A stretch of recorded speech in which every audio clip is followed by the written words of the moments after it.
I enjoy watching true crime, and to me, the stories are really interesting, especially like why did they do this and how did they get caught? But they're usually pretty straightforward, and the true crime stuff is more about, just some interesting stories. Sometimes I like to follow some of the trials. But this case with Karen Reed in the Boston area has been really intriguing. I'm not going to go into the case. This is not a true crime channel. I'm just going to tell you that I initially thought that she was guilty. I initially thought she was guilty because she looked guilty. That's it. And also because the prosecution said they had found pieces of her taillight in her boyfriend's clothing. So supposedly, after she dropped him off at a party, she supposedly backed up in snow and hit him and took off because she was so drunk, and it was like an accident or on purpose or whatever they were saying. And the medical examiner said that he died of blunt force trauma and hypothermia. So yes, a car could have done it, but the only damage to her Land Cruiser was a shattered taillight. Now, I didn't really question this at first, but isn't it true that if you were going to back up into a 240-pound man, you would have more damage to your vehicle than a broken taillight? But that's the evidence they had, and that's what the police said. And so I kind of believed it. But now it turns out right now the prosecution is on the trial. But I just was reading today on Twitter that the defense actually has three reconstruction experts from like the leading reconstruction firm that even the FBI was using on the case, and they're all testifying on her behalf. Now, what makes this case all of a sudden? I was sure she was guilty. I watched Jennifer Coffendaffer on Gavin Fish's YouTube channel talking about it, how obviously she's guilty. I watched Profiling with Pat Brown talk about how obviously she's guilty. And I was sure she was guilty until yesterday when I was catching parts of the trial. And one of the main prosecution witnesses, this ATF officer, which is alcohol, tobacco, and firearms, who had come across very credible when the prosecution put him on. Oh my God, when the defense questioned him, all the sketchiness came out. Now I am convinced it's a police cover-up. And indeed, the FBI is investigating the Canton Police Department and the Massachusetts State Police for corruption and cover-up. I think what happened is just like in the Madeleine McCann case when they accidentally gave their little girl too much of a sleeping medication so they could go out that night, and they got back and found her dead and they were covering it up. It wasn't on purpose. I think that these police officers, by the way, the party was at the home of one of the police officers. They were all people who knew each other since childhood. They were friends and family and police officers. So I think that they accidentally killed the boyfriend, whose name is Officer John McKeefe, and then they covered it up and framed Karen Reed. That's what I believe now. And I'll tell you why. Some of the stuff is so obviously sketchy. So Brian Higgins is on the stand, and apparently Brian Higgins and Karen had done like a little bit of flirting over texting, but there was never anything between them. And apparently one night at one of the parties, Karen had given this officer, Brian Higgins, a peck or a quick kiss, but nothing had happened and her boyfriend had seen it. So somehow late that night, they were all at this party and there was a confrontation and they were drunk and there was a little bit of a fight, and assuming, or we think, or possible that John O'Keefe hit his head, or he was hit hard and fell over and injured himself on something that he hit. And then instead of calling an ambulance for him, which I don't know why they didn't, they're just like, we're done with this guy. We're going to just put him out in the cold. And I think he just walked a few steps. He walked as far as he could. They probably thought, let's just kick him out. Let's get rid of him. I don't know at this point what's possible is that they either told him to leave, somehow they were mad at him. I don't know why. They kicked him out, or he decided to leave. I do not know how it happened, but he decides to leave, or he leaves, and ends up on the front lawn at the far corner of the house. And there was a blizzard that night, so he was eventually ended up under 3 or 4 feet of snow, and he died of hypothermia. He froze in the cold. Now, what makes this so sketchy is that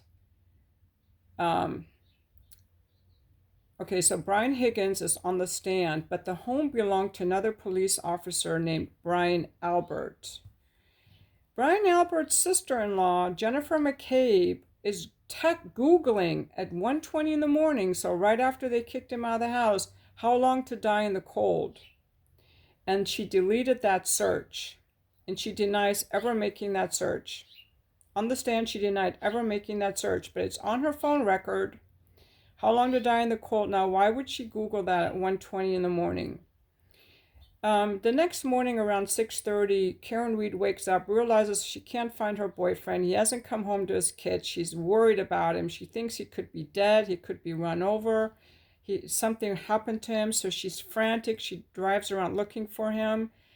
And then she sees him, finally finds him in the snow, and she's like, oh my God, did I hit him? Is he okay? She tries giving him CPR, and she tells her friend Jennifer McCabe, who's also there, who she called, look up how long to die in the cold. Could he still be alive? So Jennifer McCabe again does a search, how long to die in the cold at 6:30, but they didn't find him till like 6 or 6:30 in the morning. So why is Jennifer McCabe Googling how long to die in the cold at 1:22 a.m. or 2:24 a.m.? I got the time wrong. Why is she Googling that? Now, and a couple more sketchy things. Since that time, the Alberts have sold their home, but before they sold their home, they changed the baseboards in the basement. Like they were cleaning up all the evidence. They sold the dog, who supposedly had bit John O'Keefe. But the real sketchy stuff is the Brian Higgins. Brian Higgins, when he left the house, claiming he was so tired he had to get home, went to the police station and started rummaging around, moving department cars at 1:20 in the morning. And then in the morning, the police brought Karen Reed's car into the police station. They were going to inspect it. Now, during that time that her car was brought into the police station, the video is unavailable. The video is missing for 45 minutes. During the time, and I think that's when they brought her car into the police station, into the bay, and they smashed out the taillight, or they took pieces of the taillight and they took it, somehow they planted it into John O'Keefe's body to try to frame her. That entire video is missing. 45 minutes of it is missing. And not only that, as soon as Brian Higgins had left, all of these texts started going on between him, the Alberts, the owners of the house, and some other people. They were all texting each other back and forth all night and having phone calls, and they claimed it was butt dials. They claim it was all butt dials, but it gets worse. Brian Higgins, instead of turning his phone over to the police, they didn't even ask for his phone till for like a month later. He decides that he goes to his best friend, who is like a computer forensics expert at the FBI, and asks to extract screenshots of the messages, flirty messages he had with Karen Reed. Why do you need to go to a forensics expert to extract screenshots to hand over to the police? Not only that, then he gets rid of his phone. He goes to a military base to dispose of his phone after he cut off his SIM card. So his phone is gone. And his phone disappeared the day before they asked him for his phone. So he had insider information that they were going to ask for his phone. He got rid of his phone. Is that sketchy or what? And who disposes of their phone at a military installation? There's more that he did. I can't remember all of it. Like, he did a bunch of sketchy things, and he's completely covering. He can't remember anything. He can't remember a lot of stuff. He remembers a lot of things. And then as he's moving throughout the police station the day of the accident, I'm going to call it an accident. I don't think they did it on purpose. They're trying to cover their ass. he's moving back and forth, and a lot of the times when he's going in and out of places, there's no key card of him. Like things were erased. Um, Apparently, the state Massachusetts police department head guy, Michael Proctor, I think is his name. He's also under investigation for police corruption. It's like the Murdaugh trial thing all over again. Like Alex Murdaugh, you know how he ran everything down there in the South, and he was able to get away with crimes for so long. I was Googling the Canton Police Department, and apparently a few years ago they were under investigation for allowing a lot of corruption in their police department with missing drugs, and an officer had a DWI, was not charged with the DWI, that kind of stuff. But it's not unusual for people to want to cover for their friends, like this guy's our friend, we want to cover for him. But but I think it's a police cover-up. We don't often hear about police cover-ups anymore. I think the last big one was during the O.J. Simpson trial. But I definitely now think it's a police cover-up, and these people are trying to throw Karen Read under the bus. I really don't think that she did it. I'm not saying she's some angel, not at all. But yeah, that Brian Higgins guy acted super sketchy, and now the jury has all weekend. They have Saturday, Sunday, and Monday to think about it. I think he is guilty as heck. Yep. And I didn't know that there was so much drinking going on. Like, I stopped going out at 1 in the morning to bars, in my 20s. But that's what these people like to do. Yeah. Oh, and another sketchy thing, the reason they were having a party that night was because the Albert's son, that people owned the house, I guess his nephew had a birthday the next day, so there was a party. So the nephew was there, and he's an adult, and he's 20 now. I think he was 18 when it happened. He and his sister, they were witnesses. They were in the house. They were not interviewed until months later. I think the accident happened in January 2022, and these kids were not interviewed until May of 2022. They didn't take, and Brian Higgins, the guy who testified that I'm saying is so sketchy, he was a prime witness. They didn't treat him as a witness. They just let him roam around in the police department. It's a cover-up. I'm saying it's a cover-up. Don't sue me. This is my opinion. I guess I have to say that on YouTube. This is only my opinion. This is just my opinion. Nobody's guilty until the jury, makes a decision. We don't know how this case is going to turn out. For following the case, I really think the best channel for giving summaries is Legal Bites, Bytes. I mean, some of the other channels follow the whole trial. If you want to follow along with the whole trial, I really recommend Emily Baker, or for longer ones, I recommend Grizzly True Crime. There are a number of channels covering it, all from different angles, but I thought Legal Bites did the best job in terms of just telling us what happened that day and just giving us some short clips, because I don't want to watch hours long of the trial. It's kind of boring. So hers yesterday I watched was almost an hour. And I'm just fascinated by these people trying to lie their ass off to cover their ass. And by the way, the prosecution, another thing about the prosecution witnesses, they all were very defensive and evasive. They just seemed like it was a struggle to get anything out of them, because they are defensive and evasive. They're guilty. They know they're guilty, in my opinion. So it's really hard for them to give straight up answers to things. Because, and then they used the same wording, I can't recall, or I wish this had happened. They kind of had so much time to coordinate their stories. And another thing about the prosecution witnesses is that they keep changing their story about what they said and what happened and where they were. Major details. Because usually when witnesses retell their story, usually what they'll do is they'll remember more things. I said there was a blue car, but now I remember that the car also had tinted windows. I forgot to tell you that. Or I forgot to say that they also had like a missing taillight. Now I remember that part. But they don't say, oh yeah, the car was actually red. I just thought it was blue. These were the kinds of discrepancies in their testimony. Because initially Karen Reed had said, oh my God, did I hit him? Oh my God, did I hit him? Because she was like, I was drinking. Did I accidentally hit him when I dropped him off? Because he was found on the lawn, on the front lawn, right where she had dropped him off. Did I hit him? But then that's what Jennifer McCabe originally said. But then later she said, no, she said, I hit him. I must have hit him. I hit him. I hit him. She kept repeating that. She changed her story, uh, months later. Just weird stuff like that. And they just look so guilty. Guys, the best thing to do is just remember not to cover for people. Don't cover for your family. Don't cover for your kids. Do not cover. I think the best way to live a life is just to be committed to the truth. If you're committed to the truth, you don't have to lie.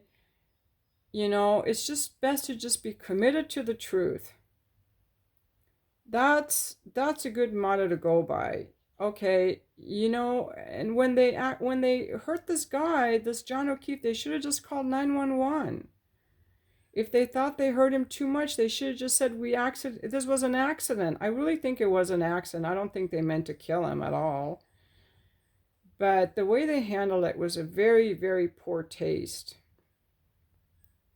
And now they are, if you cover up an accident and somebody dies, then you are going to be accused of that crime.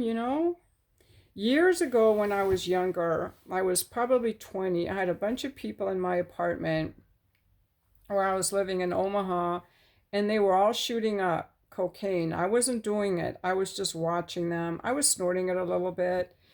And they were all shooting up cocaine. I was like, this looks scary. I'm never going to do this. Well, the one guy went into like an epileptic seizure, and he was seizuring and seizuring and seizuring. And then he stopped moving, and he was like, and I thought he was dead. I thought he died. What did I do? I called 911, and everyone in there was like freaking out, but they didn't try to stop me. Thank God. I'm like, I'm calling 911. And another thing about that, one of the guys who was there at the time, he had like a huge bag of cocaine, like a huge, more than, who was that? I was watching something the other day. This guy, Nick Ricada, he was charged with a felony for having 29 grams of cocaine. And I guess that carries up to 25 years in prison. Well, what we had there in the basement of my townhome actually was a lot more than that. It was a huge bag. It was pounds or many pounds. I do not know how much. It didn't belong to me, but I knew the guy who was over there, and he had it.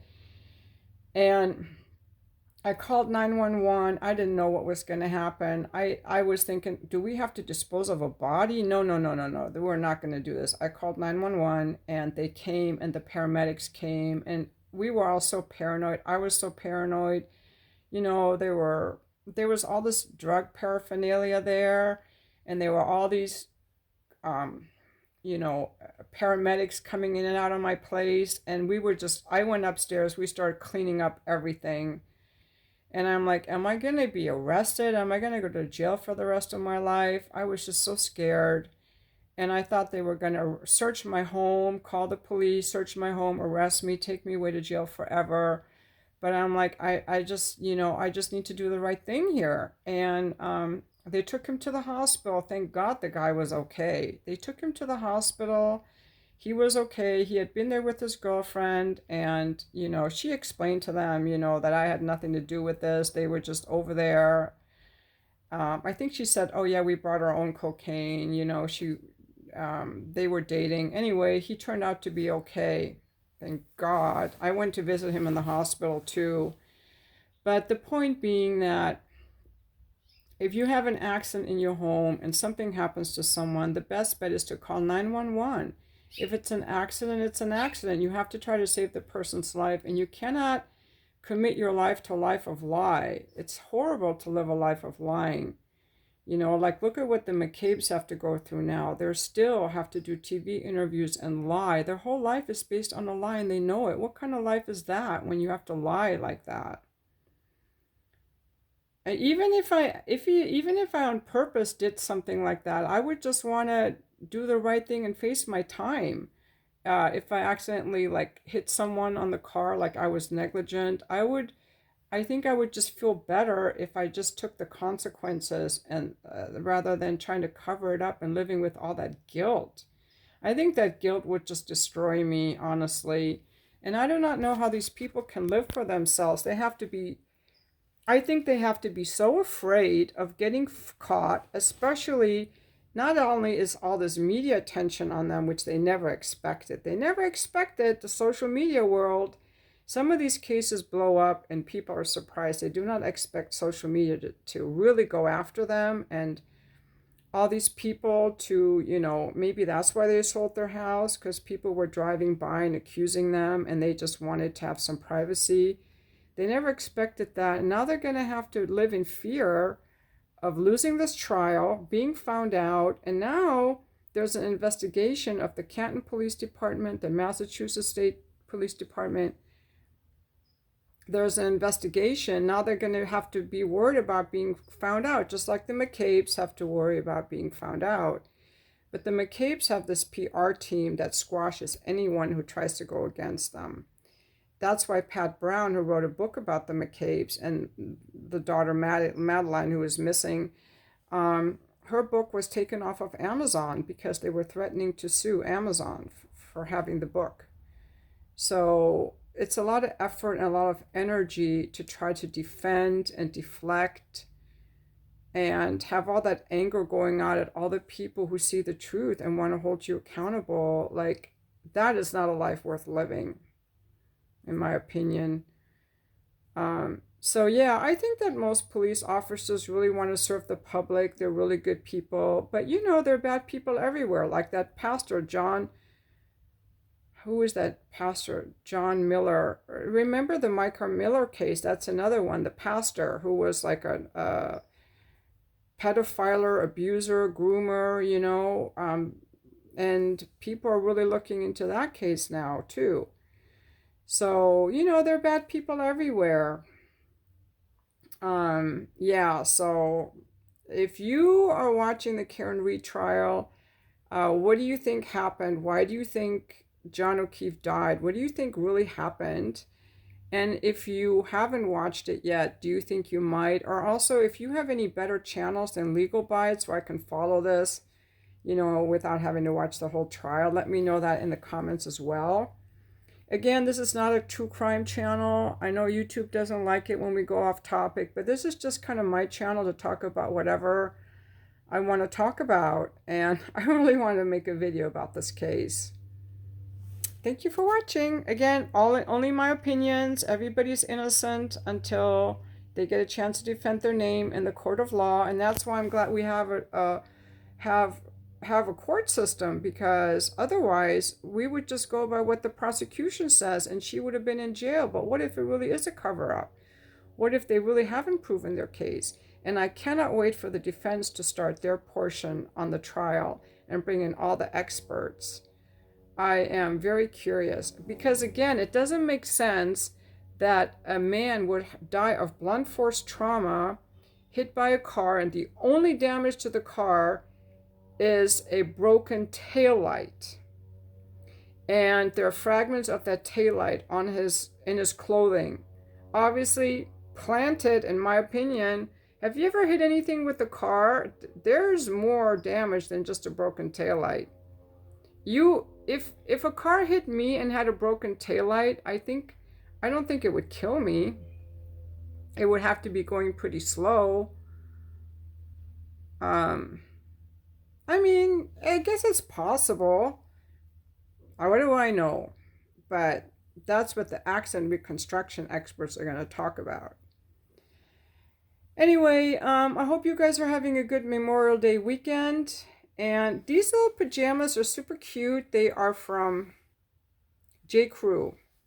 And they have little shorts that go with them. It's super cute, super comfy. It's just like some light cotton. It's not a sexy pajama. It's just like a nice little pajama that you can wear, you know, when you're maybe outside in the yard doing some yard work, and maybe the neighbors would see you because it looks like, you know, it's nothing revealing. It's nice and modest, and it's very cool and breezy because it's cotton. Love this little pajama set. Thanks for watching my video, guys.